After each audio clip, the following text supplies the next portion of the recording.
Hello everybody and welcome. In this video I will show you how to add your headphone Skullcandy Grind to the application.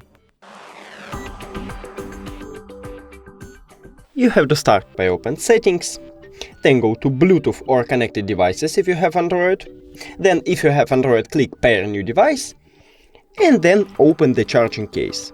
It should enter to prank mode automatically and we can see it, so just click on it. If you have Android, also click Pair after that. Then hide the settings and open SkullIQ application. Now we can see our headphones here, so just click Connect. And we just did it. Thank you for watching this video. If you found it helpful, please consider subscribing to channel and leave the like on the video. It's really important to us. See you later!